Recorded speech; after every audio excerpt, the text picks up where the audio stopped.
네. 이제 이 로컬이라는 것의 변화가 어떻게 이루어질지. 분명히 그런 데에서 늘어나는 부분은 있겠지만은 예.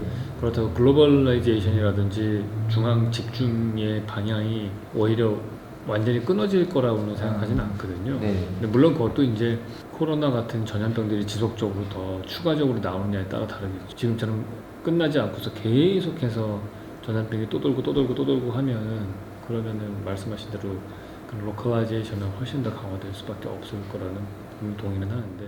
경기도 같은 경우는 이제 3기 신도시라고 하는 새로운 도시를 계획하고 있는 단계인데 네. 그런 변화들이 적용돼야 된다고 생각하시는. 그럼요. 네, 모든 도시 계획을 할 때 앞으로 그런 거가 고민이 돼야 된다고 보고, 아마 지금 3기 신도시 계획하시고 했던 부분들은 거의 대부분 1기나 2기하고 별반 차이가 없게끔 네. 계획을 했을 거예요. 그냥 어느 위치에 할 것인가 정도만 생각했지, 그 안에 공간 체계라든지 뭐 라이프 스타일에 대한 계획 같은 것들은 새로운 게 거의 없었을 테니까 네. 그거는 아주 전면적으로 재검토를 해야 되지 않나 생각이 들고요. 그리고 이제 더 이상 그런 식의 신도시 계획도 이제 전 그만둬야 된다 생각하는 입장이기 때문에 좀 다시 한번 생각해 봤으면 좋겠어요, 이번 기회에.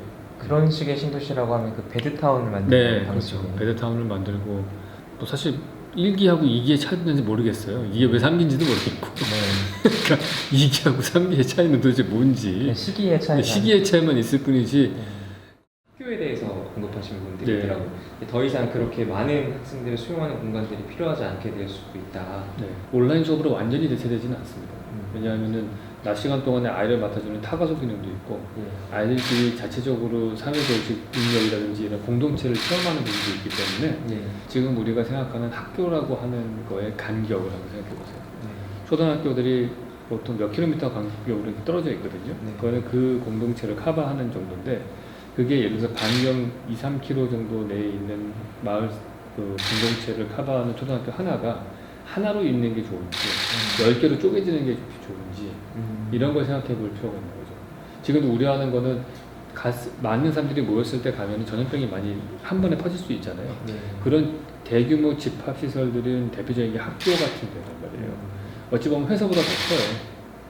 회사는 그렇게 100명이 넘는 회사를 가진 데가 별로 크게 많지는 않잖아요. 네.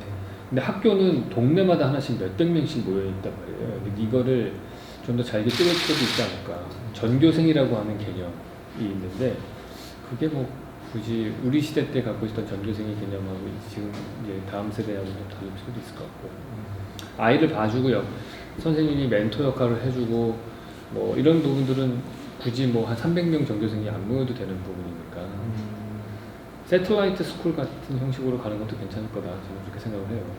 아이들이 재택근무하고 온라인 수업으로 집에서 수업 못 듣는 애들도 있거든요. 네. 그런 데는 근처에 있는 학교에 가서 수업을 듣고 선생님하고 대화도 나누고 뭐 이런 시설들이 군데군데 생기는 것도 필요할 것 같은데, 그럴 수 있는 공간들은 앞으로 도시 속에 많아질 거다라는 게 제 예측인 거죠. 이제 인천에 가면 대규모 크루즈 시설이 있습니다. 네. 한 2천억 정도 들여서 만들어놨는데 그게 올해 한 번도 사용이 안 됐거든요. 이런 상황과 맞물려서. 그리고 이제 거기 이제 2,600억 들여서 홍대 아트센터를 지어놨는데 그것도 지금 활용을 못 하고 있고, 이런 사태가 일어날지 모르고 대경 시설들을 만들어놨던 거죠. 혹시 그런 시설들은 어떻게 활용하는 게 좋을까요? 일단 저는 그 비어있는 상업시설들은 세틀라이트 스쿨 같은 걸 만들면 좋을 것 같다는 생각이 들어요. 아까 말씀하셨던. 네, 그런 식으로 바뀌면 좋지 않을까. 그리고 전반적으로 우리 사회가 필요로 했으나 지금까지 못 만들었던 많은 뭐 도서관 같은 시설들도 있고, 그런 작은 것들을 여러 개 잘 분포하는 크루즈 같은 여객선들은 제가 볼 때는 물 위에 떠 있는 거잖아요. 어떻게 보면은 완벽하게 다른 데하고 격리된 상태이기 때문에 저는 병원으로 쓰기에 적합하지 않나 생각이 들어요.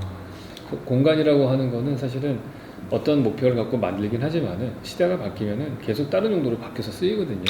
기차역이었던 게 오르세이 미술관으로 바뀌고, 루브르 박물관도 옛날에 궁전이었던 거가 그냥 보물들 쌓아놓고 있다 나중에 박물관으로 바뀌었고, 시대가 바뀌면은 만들어놨던 건축물은 어떻게든 다르게 쓰여요. 그래서 뭐 이건 뭐에 쓸 데가 없을 거라는 걱정은 안 하셔도 될 것 같습니다. 테라스 같은 거 예전에 제가 만들어야 된다고 막 얘기하면 건축주들이 콧방귀도 안 뀌었거든요.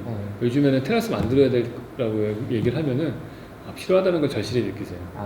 자가격리를 하든지 집안에 갇혀서 오랫동안 생활을 해봤잖아요. 그러니까 이럴 땐 집안에서 바깥에 공기를 쐴 수 있는 테라스가 있으면 좋겠다 그런 생각을 하시더라고요.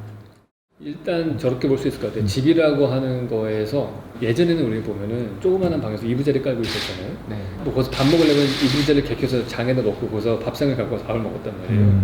우리가 좀 잘 살게 되면서 집이 점점 커졌어요. 그러면서 잘 살게 되니까 침대라는 걸 갖다 놔요. 근데 침대라는 거는 무슨 의미가 있냐면 그 공간은 오로지 8시간밖에 안 쓰는 거예요, 사실은. 근데도 계속 그 자리를 차지하는 거거든요. 이유는 우리는 발코니 확장이라는 게 생겨서 그래요. 발코니를 확장하면서 스페이스가 방이 넓어졌기 때문에 침대 놔도 될 정도의 스페이스가 생긴 거고 저 정도는 그냥 침대 놓고 내가 많이 안 써도 내가 어떻게 보면 공간을 사치하는 거거든요. 그거는 낮 시간 동안에.